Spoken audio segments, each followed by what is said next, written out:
નમસ્કાર, આપ જોઈ રહ્યા છો સ્પાર્ક ટુડે ન્યૂઝ। બગસરા નગરપાલિકા દ્વારા પ્રધાનમંત્રી આવાસ યોજના હેઠળ મંજૂર થયેલ 173 લાભાર્થીને આવાસ યોજનાના પ્રમાણપત્ર ધારાસભ્ય જેવી કાકડિયાની ઉપસ્થિતિમાં એનાયત કરવામાં આવ્યા।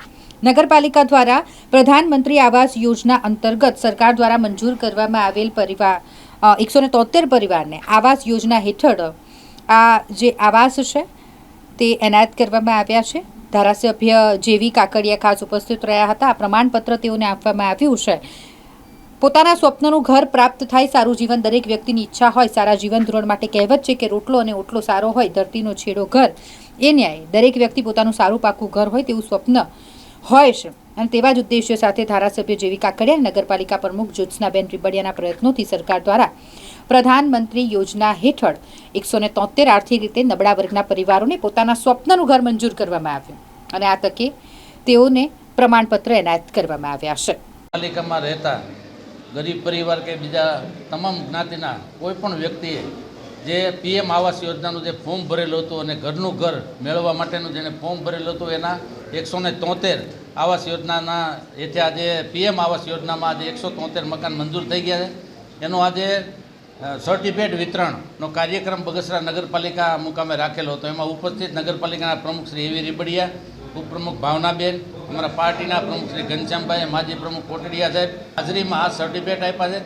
મોદી સાહેબની જે યોજના છે કે ગરીબ પરિવારને ઘરનું ઘર મળી રહે અને એના પરિવાર સાથે શાંતિથી એના પરિવાર સાથે આ મકાનમાં રહે, આ યોજના સાકાર કરવા માટે નગરપાલિકાના પ્રમુખ એવી રીબડિયાએ ખૂબ પ્રયત્નો કરી અને અમારી સાથે જે મંજૂર કરાવ્યા છે આ મંજૂર કરેલા 173 મકાન લાભાર્થીઓને બોલાવી અને એનો એક સર્ટિફિકેટ વિતરણનો કાર્યક્રમ રાખ્યો હતો અને આ લોકો આ યોજનાથી ખૂબ ખુશ છે। આજે છઠ્ઠી વખત જે આ યોજના મંજૂર થઈ છે એમાં લગભગ 700ની આજુબાજુ બગસરા નગરપાલિકા હસ્તક મકાનો થયા છે અને બગસરાના લોકોને ખૂબ આનો લાભ મળ્યો છે અને બગસરાના લોકો કદી પણ ક્યારેય ભૂલી શકે તેમ નથી એવી આ યોજના પીએમ મોદી સાહેબે જાહેર કરી છે। એનો વધારેમાં વધારે લાભ મળે અને વધારેમાં વધારે મોદી સાહેબને આશીર્વાદ આપવા માટે દરેક લાભાર્થીઓ અહીંયા હાજર રહ્યા હતા હોય।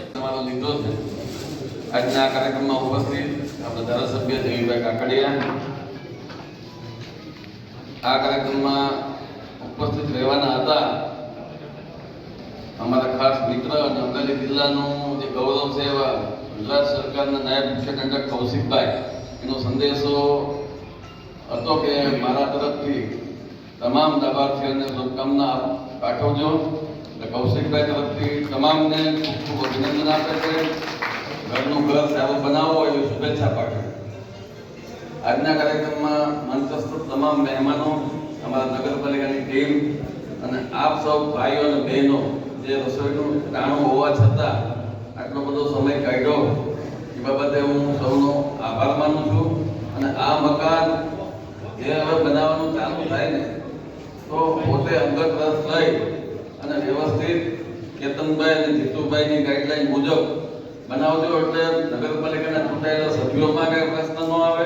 તમે સભ્ય ન કહો, સભ્યો અમને, એટલે કાંઈ પ્રશ્ન ન આવે અને બધા મકાન વહેલી તકે પૂરા થાય અને આપણે પાછો જેવી સાહેબની હાજરીમાં જ એવું કરીએ કે લોકાર્પણ તમારી ઘેરે ઘેરે કરીએ આપણે, એટલે એ રીતે કામ કરજો। ક્યાંય અટકો ત્યાં કહેજો, જરૂર પડે ત્યાં અમે તમારી સાથે ઊભા છે ગમે ત્યારે, પણ કામમાં કોઈ એવું ન કરતા કે ભાઈ કોઈ પૈસા રોકે। ત્યાં સિસ્ટમ છે કે 3.5 લાખનું મકાન હતું ને, જઈ હપ્તો આવે તે પૈસા દેવા, મકાની બનાવી હતી। ભૂપતભાઈ ઉનાવા બેઠા છે, એના ઘણા કામ એવા કર્યા હતા, પણ આપણે એ રીતે મકાન નહીં બનાવીએ, આપણે જાતે જ મકાન બનાવવાનું છે। કોઈ કોન્ટ્રાક્ટરને નહીં આપતા, થોડા ઘણા પૈસા રોકવા પડશે તો રોકજો, પણ મકાન સારું બનાવજો। સરકારે જે પૈસા તમારા સુધી પહોંચ્યા છે એનું યોગ્ય વળતર તમને મળે એવી શુભકામના। સૌનો આભાર।